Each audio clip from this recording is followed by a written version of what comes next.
नमस्कार दोस्तों, जो भी माता लक्ष्मी की यह कथा ध्यानपूर्वक पूरी सुनता है, मां लक्ष्मी उसे धन धान्य तथा सुख समृद्धि प्रदान करती है। यह कथा वेदव्यास जी ने जन्मजय को सुनाई थी, तो चलिए आपको वह प्राचीन कथा सुनाते हैं। एक समय की बात है, पांडवों के वंशज जन्मजय वेदव्यास जी के पास आते हैं और उनसे पूछने लगते हैं, हे करुणा निधान, कृपया मुझे बताइए माता लक्ष्मी को एक घोड़ी का रूप धारण क्यों करना पड़ा और फिर उन्हें इस रूप से मुक्ति कैसे मिली तथा है क्षत्रियों की उत्पत्ति कैसे हुई तथा किस कारण से उन्हें यह नाम पड़। कृपया आप मुझे विस्तार से वह संपूर्ण कथा सुनाइए। तब वेदव्यास जी कहते हैं, हे राजन, आपने उत्तम प्रश्न किया है। आज मैं आपको है क्षत्रियों की उत्पत्ति से संबंधित अति प्राचीन पुण्य प्रदान करने वाली तथा पापों का नाश करने वाली कथा का विस्तार पूर्वक वर्णन करता हूँ, इसीलिए आप इसे ध्यान से पूरा जरूर सुनिए। इस कथा का श्रवण करने वाले की दरिद्रता का नाश होता है। जन्मजय जी कहते हैं, हे मुनिवर, मैं आपके मुख से इस कथा को सुनने के लिए व्याकुल हुआ जा रहा हूँ। कृपया आप मुझे वह प्राचीन कथा कहिए, मैं आपका आभारी रहूंगा।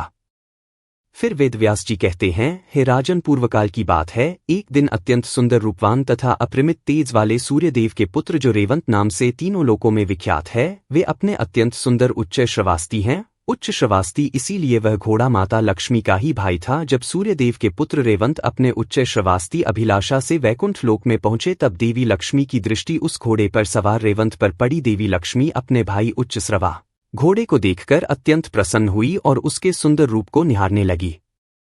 सूर्यपुत्र रेवंत को वैकुंठ की ओर आता देखकर भगवान विष्णु ने लक्ष्मी जी से प्रेम पूर्वक पूछा, हे प्रिय, देखो सूर्यदेव के पुत्र रेवंत आपके भाई उच्च श्रवास्ती वे किस कारण से वैकुंठ लोक में पधार रहे हैं। किंतु देवी लक्ष्मी ने भगवान विष्णु की बात नहीं सुनी और वे एकटक उस उच्च श्रवा घोड़े को ही देखने लगी। भगवान विष्णु ने बार बार पूछने पर भी देवी लक्ष्मी ने कुछ नहीं कहा, वे बस उस घोड़े को ही निहारने लगी। देवी लक्ष्मी को इस प्रकार से अत्यंत मोहित होकर उस घोड़े को निहारते हुए देखकर भगवान विष्णु क्रोधित हो गए और कहने लगे, हे सुलोचन, तुम क्या क्या देख रही हो? इस घोड़े को देखकर तुम इतनी मोहित हो गई हो कि मेरे द्वारा बार बार पूछने पर भी तुम उत्तर नहीं दे रही हो। तुम्हारा चित्त सभी ओर रमण करता है, इसीलिए हे प्रिय, तुम्हारी चंचलता के कारण तुम चला कहीं जाओगी। जिस प्रकार से सामान्य नारी चंचल होती है, तुम भी कभी स्थिर स्वभाव वाली नहीं रहोगी। तुम कभी अधिक समय के लिए एक स्थान पर नहीं रह सकोगी। मेरे पास रहकर भी तुम उस अश्व को देखकर मोहित हो गई हो, इसीलिए तुम मृत्यु लोक में घोड़ी के रूप में जन्म ग्रहण करोगी। जब भगवान विष्णु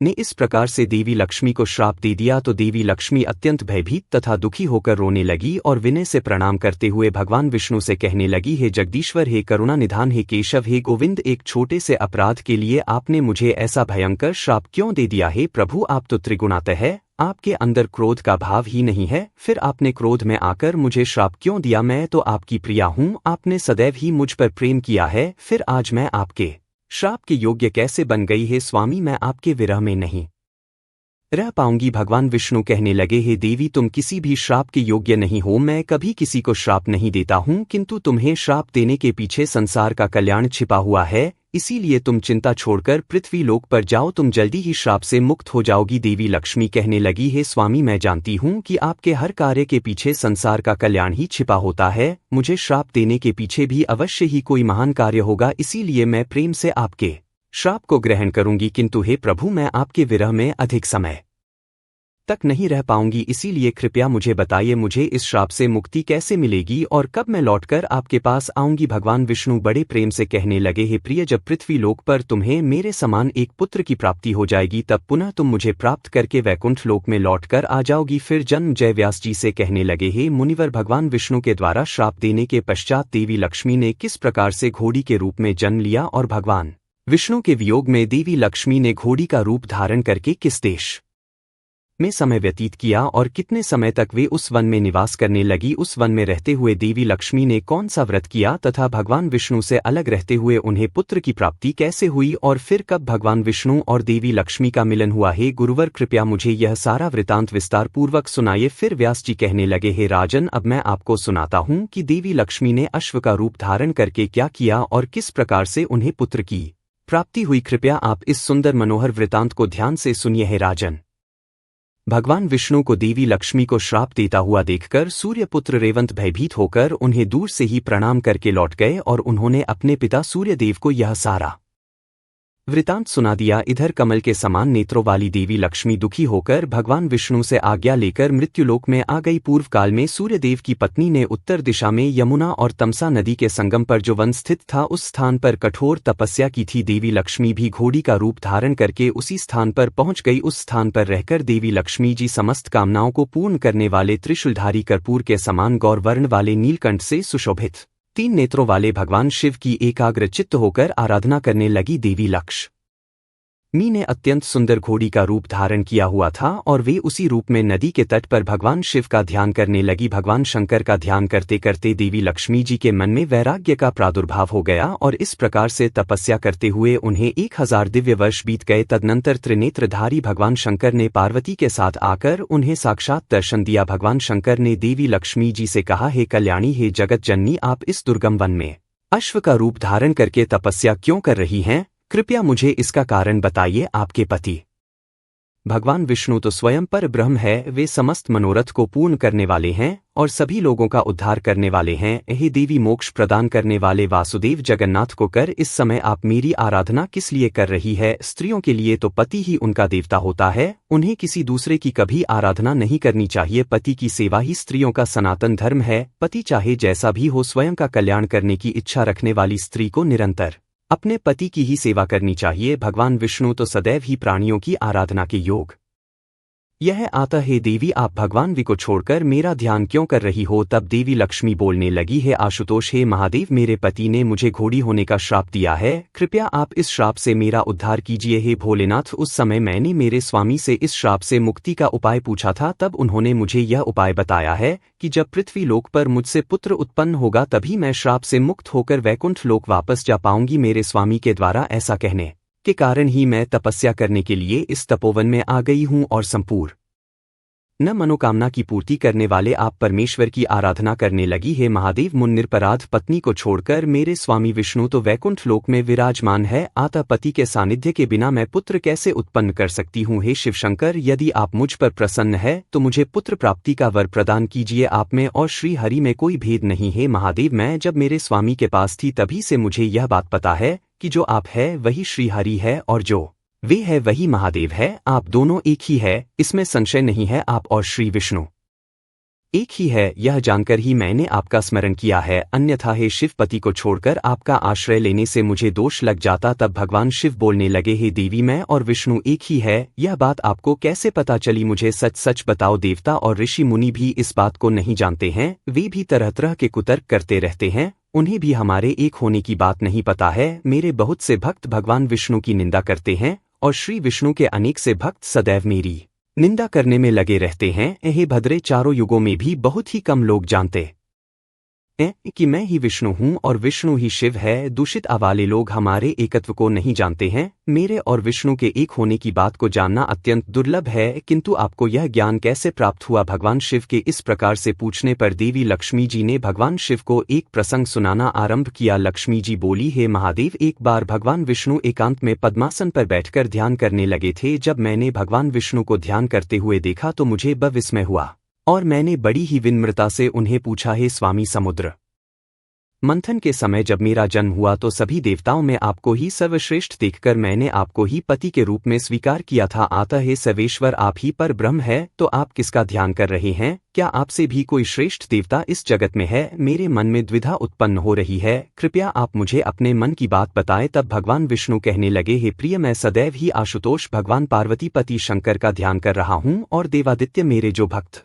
भगवान शिव से द्वेष करते हैं, उनकी निंदा करते हैं, वे निश्चित रूप से नरक में पड़ते हैं, और जो शिव के भक्त मेरी निंदा करते हैं वे भी नरकगामी ही होते हैं। देवी लक्ष्मी भगवान शिव से कहने लगी, हे महादेव, इस प्रकार से मेरे स्वामी ने इस अत्यंत गोपनीय रहस्य को मुझे बताया है, इसीलिए आपको भगवान विष्णु का परम प्रिय जानकर ही मैंने आपका ध्यान किया है। अतः हे महादेव, कृपया आप मुझे मेरे पति का सानिध्य प्राप्त हो ऐसा उपाय कीजिए। देवी लक्ष्मी के ऐसे वचन सुनकर भगवान शिव अत्यंत प्रसन्न हुए और मुस्कुराते हुए कहने लगे, हे देवी, धैर्य रखो, मैं तुम्हारी तपस्या से प्रसन्न हूँ, तुम्हारे पति से मिलन अवश्य होगा, इसमें संदेह नहीं है। मेरी ही प्रेरणा से भगवान विष्णु अश्व का रूप धारण करके तुम्हें मिलने के लिए तुम्हारे पास आएंगे और उन नारायण के मिलन से तुम्हें उन्हीं के समान पुत्र प्राप्त होगा, वह पृथ्वी लोक पर राज्य करेगा और कीर्ति प्राप्त करेगा। इस प्रकार से पुत्र को प्राप्त करके तुम भगवान विष्णु के साथ वैकुंठ लोक को चली जाओगी और उनकी प्रिय हो जाओगी। आप दोनों का वह पुत्र एक वीर नाम से तीनों लोकों में ख्याति प्राप्त करेगा। उसी पुत्र से पृथ्वी पर है वंश का निर्माण होगा। हे देवी, तुम सदैव ही अपना मन भगवान विष्णु में लगाओ, उन्हीं का चिंतन करो। यदि तुम्हारा चित्त अपने स्वामी में लगा होता तो तुम्हारा ध्यान उस घोड़े पर नहीं जाता। इसी कारण से ही तुम्हें यह श्राप लगा है। एक स्त्री का मन सदैव ही उसके पति में ही लगा रहना चाहिए। अब तुम इसी स्थान पर बैठकर अपने पति भगवान विष्णु की आराधना करो, उन्हीं का ध्यान करो, तुम्हें इस श्राप से शीघ्र मुक्ति मिल जाएगी। इस प्रकार से भगवान शिव देवी लक्ष्मी को वरदान देकर पार्वती सहित उस स्थान से अंतर्ध्यान हो गई। फिर देवी लक्ष्मी उसी वन में बैठकर भगवान विष्णु का ध्यान करने लगी। एक घोड़ी के रूप में वे सदैव ही अपने पति को स्मरण करने लगी और अपने पति के अश्व रूप में आने की प्रतीक्षा करते हुए बार बार उनकी स्तुति करने लगी। इधर देवी लक्ष्मी को वरदान देकर भगवान शिव माता पार्वती को लेकर कैलाश पर्वत पर चले गए। वहां पहुंचकर उन्होंने देवी लक्ष्मी का कार्य सिद्ध करने के उद्देश्य से अपने कार्य कुशल गण चित्ररूप को बुलाया और कहने लगे, हे चित्ररूप, तुम अभी इसी क्षण वैकुंठ लोक जाओ और मेरे शब्दों में यह भगवान विष्णु से कहकर उनसे प्रार्थना करो, जिससे वे अपने दुखी पत्नी को शोक मुक्त कर दें। भगवान शंकर के ऐसा कहने पर वह चित्ररूप शीघ्रता से भगवान शिव का संदेश लेकर वैकुंठ लोक की ओर निकल पड़ा। जब वह चित्ररूप वैकुंठ लोक पहुंचा तो उसने देखा कि वैकुंठ लोक के द्वार पर 4 भुजाओं वाले साक्षात भगवान विष्णु के समान रूप वाले जय विजय नाम के 2 द्वारपाल खड़े हैं। उन्हें देखकर चित्ररूप ने उन्हें प्रणाम किया और उनसे कहने लगे, हे द्वारपालों, तुम लोग शीघ्र ही भगवान विष्णु के पास जाओ और उनसे कहो कि भगवान शिव द्वारा भेजा हुआ दूत उनके दर्शन करने के लिए उनके द्वार पर आया है। फिर भगवान विष्णु के पार्षद जय विजय शीघ्रता से भगवान विष्णु के पास जाकर उन्हें प्रणाम करके कहने लगे, हे प्रभु, भगवान शंकर का एक दूत आपके दर्शन करने के लिए आया है, वह द्वार पर खड़ा है। आप आदेश दीजिए कि उसे वैकुंठ लोक में प्रवेश दिया जाए अथवा नहीं। उस दूत का नाम चित्ररूप है, हम उसके आने का प्रयोजन नहीं जानते हैं। भगवान विष्णु महादेव के दूत चित्ररूप के आने का कारण पहले से ही जानते थे, इसीलिए उन्होंने अपने पार्षदों से कहा, हे पार्षदों, द्वार पर खड़े हुए भगवान शंकर के उस दूत को बड़े आदर के साथ यहाँ पर लेकर आओ। फिर वे पार्षद जय विजय द्वार पर खड़े भगवान शंकर के दूत के पास जाते हैं और उन्हें बड़े आदर के साथ वैकुंठ लोक में आने के लिए कहते हैं। तब वह चित्ररूप प्रसन्नता के साथ वैकुंठ लोक में प्रवेश करता है और अपने हाथ जोड़कर भगवान विष्णु के सामने खड़ा हो जाता है। अपने सामने हाथ जोड़कर खड़े हुए उस चित्ररूप को देखकर भगवान विष्णु प्रसन्नता के साथ कहते हैं, हे चित्ररूप, वैकुंठ लोक में तुम्हारा स्वागत है। कैलाश में सब कुशल मंगल तो है ना? कहो, तुम भगवान शिव की ओर से क्या समाचार लेकर आए हो? तुम्हें शिव जी ने आज वैकुंठ में किस प्रयोजन से भेजा है? शिव जी का कोई काम तो नहीं आ पड़ा? तो मुझे बताओ। फिर वह चित्ररूप विनम्रता के साथ बोलने लगता है, हे गरुड़ ध्वज, हे जनार्दन, आपको मेरा प्रणाम है। आप तो सर्वज्ञ हैं, सब कुछ जानते हैं। आप यह भी अवश्य ही जानते होंगे कि मैं आज आपके पास किस प्रयोजन से आया हूं। तथापि भगवान शंकर ने मुझे आपके पास जिस कारण से भेजा है वह मैं आपसे कह रहा हूं। हे प्रभु, भगवान शिव ने जिन शब्दों में कहा है मैं उन्हीं शब्दों में आपसे कह रहा हूं। हे देवेश, उन्होंने कहा है कि हे विभो, आपकी भार्या लक्ष्मी जी यमुना और तमसा नदी के संगम पर दुर्गम वन में तपस्या कर रही है। समस्त संसार के आराधना के योग्य एवं समस्त मनोरथ को पूर्ण करने वाली देवी लक्ष्मी घोड़ी का रूप धारण किए हुए हैं। देवी लक्ष्मी के बिना इस संसार का कोई भी प्राणी सुखी नहीं रह सकता। हे जनार्दन, उनका परित्याग करने के पीछे क्या कारण है? हे हरि, दुर्बल तथा निर्धन व्यक्ति भी अपनी पत्नी की रक्षा करता है। तब हे प्रभु, आपने बिना अपराध के देवी लक्ष्मी का त्याग क्यों कर दिया है? जिसकी भार्या संसार में दुख प्राप्त करती है उसके जीवन को धिक्कार है। ऐसे व्यक्ति की तो शत्रु भी निंदा करते हैं। आपके सभी शत्रु इस समय लक्ष्मी को आपसे अलग होकर दुखी देखकर प्रसन्न हो रहे होंगे। इसीलिए हे जगतपते, आप देवी लक्ष्मी जी को श्राप से मुक्त करके फिर से वैकुंठ लोक को लेकर आइए, अन्यथा अनर्थ हो जाएगा। सारा जगत देवी लक्ष्मी के बिना शोक और दुख से ग्रस्त है। पत्नी वियोग में आप भी दुखी हैं और मैं यह समझ सकता हूँ। हे कमल नयन, जब मेरी पत्नी सती दक्ष के यज्ञ में जलकर भस्म हो गई थी तब मुझे भी असहनीय दुख भोगना पड़ा था। जो सती दक्ष के यज्ञ में जलकर भस्म हो गई थी उसे मैंने बहुत समय तक आप ही की तपस्या करके पार्वती के रूप में पुनः प्राप्त किया था। हे प्रभु, आपने अपनी भार्या को अकेला छोड़कर 1000 वर्ष के समय तक अकेले रहते हुए कौन सा सुख प्राप्त कर लिया? इसीलिए हे जगन्नाथ, आप देवी लक्ष्मी जी के पास जाएं और उन्हें श्राप मुक्त करके वैकुंठ लोक वापस लेकर आइए। हे आयुष्मान, आप भी अश्व का रूप धारण करके पतिव्रत धर्म का पालन करने वाली देवी लक्ष्मी के पास जाइए और उनसे पुत्र उत्पन्न करके वैकुंठ लेकर आइए। इस प्रकार से चित्ररूप ने भगवान शिव का वह संदेश भगवान विष्णु को सुना दिया। चित्ररूप के मुख से भगवान शिव का संदेश सुनकर भगवान विष्णु ने कहा, ठीक है, महादेव का कथन सत्य है, मैं अवश्य ही अश्वर रूप धारण करके देवी लक्ष्मी के पास जाता हूँ। फिर भगवान शिव का वह दूत चित्ररूप कैलाश की ओर लौट जाता है। चित्ररूप के जाने के बाद भगवान विष्णु मनोहर अश्व का रूप धारण करके शीघ्रता से उस स्थान पर जाते हैं जहाँ पर देवी लक्ष्मी घोड़ी का रूप धारण करके तपस्या कर रही थी। उस स्थान पर भगवान विष्णु ने देखा कि देवी लक्ष्मी घोड़ी का रूप धारण करके तपस्या कर रही है। जब देवी लक्ष्मी ने घोड़े का रूप धारण किए हुए भगवान विष्णु को देखा तो उन्होंने उन्हें पहचान लिया और उन्हें देखकर देवी लक्ष्मी उन्हें बारंबार प्रणाम करने लगी। उनकी नेत्रों से आंसू बह रहे थे। फिर भगवान विष्णु ने देवी लक्ष्मी से कहा, हे प्रिय, आज तुम्हारी तपस्या सफल रही, मैं स्वयं तुम्हें इस श्राप से मुक्त करने के लिए आया हूँ। फिर भगवान विष्णु और देवी लक्ष्मी के मिलन से उस पवित्र स्थान पर एक सुंदर पुत्र का जन्म हुआ। फिर भगवान विष्णु ने मुस्कुराते हुए देवी लक्ष्मी से कहा, हे प्रिय, अब तुम इस ऊप का त्याग करो और पहले का तुम्हारा मनमोहक शरीर धारण करो। हे सुलोचन, हम दोनों ही दिव्य देह धारण करके अपने वैकुंठ लोक में चलेंगे और हमारा यह पुत्र यहीं पर रहेगा। देवी लक्ष्मी बोली, हे स्वामी, अपने शरीर से उत्पन्न इस पुत्र को मैं इस दुर्गम वन में छोड़कर कैसे चली जाऊं? अपने पुत्र के प्रति स्नेह का त्याग करना अत्यंत कठिन है। हे प्रभु, इस अत्यंत दुर्गम वन में इस छोटे से बालक की क्या गति होगी? इसकी रक्षा कौन करेगा? तत्पश्चात देवी लक्ष्मी और विष्णु दोनों ही उत्तम विमान पर विराजमान हुए। तब फिर से देवी लक्ष्मी ने कहा, हे नाथ, मैं हमारे इस पुत्र का त्याग नहीं कर सकती, इसीलिए आप इसे भी अपने साथ ले चलिए। तब भगवान विष्णु बोले, हे प्रिय, इस पुत्र के विषय में शोक करना तुम्हारे लिए उचित नहीं है, यह सुखपूर्वक यहीं पर रहेगा, इसकी रक्षा का प्रबंध मैंने पहले ही कर दिया है। हे देवी, हमारे इस पुत्र को यहाँ पर छोड़ने के पीछे एक महान कार्य छिपा हुआ है, मैं उसे बता रहा हूँ, तुम ध्यान से सुनो। इस पृथ्वी लोक पर ययाति के पुत्र तुर्वसु नामक प्रसिद्ध राजा है। इस समय वे पुत्र प्राप्ति की कामना से एक पवित्र तीर्थ में तपस्या कर रहे हैं। उन्हें तप करते हुए 100 वर्ष पूरे हो चुके हैं और उन्हीं के लिए मैंने यह पुत्र उत्पन्न किया है। इस पुत्र को मैं इसी समय उस राजा के पास भेज दूंगा। हे प्रिय, हमारा यह पुत्र राजा के यहाँ रहकर तीनों लोकों में कीर्ति प्राप्त करेगा। इसके द्वारा संसार के कल्याण के बड़े बड़े कार्य सिद्ध होने वाले हैं। इसीलिए अब तुम इस पुत्र की चिंता छोड़कर वैकुंठ लोक चलो, तुम्हें श्राप देने के पीछे मेरी यही लीला थी। भगवान विष्णु की यह बात सुनकर देवी लक्ष्मी बड़ी प्रसन्न हुई और फिर वे दोनों दिव्य विमान में बैठकर वैकुंठ लोक चले गए। व्यास मुनि कहते हैं, राजन, इस प्रकार से भगवान विष्णु ने अपनी लीला रचकर एक पुत्र को जन्म दिया। उसी से है वंश का विस्तार हुआ है। भगवान विष्णु जो भी करते हैं उसके पीछे संसार कल्याण का ही उद्देश्य छिपा हुआ होता है। तो दोस्तों, इस प्रकार से भगवान विष्णु के श्राप के कारण माता लक्ष्मी को घोड़ी बनना पड़ा और उसी प्रसंग के माध्यम से भगवान विष्णु ने समस्त संसार को यह ज्ञान दिया है कि वे ही शिव हैं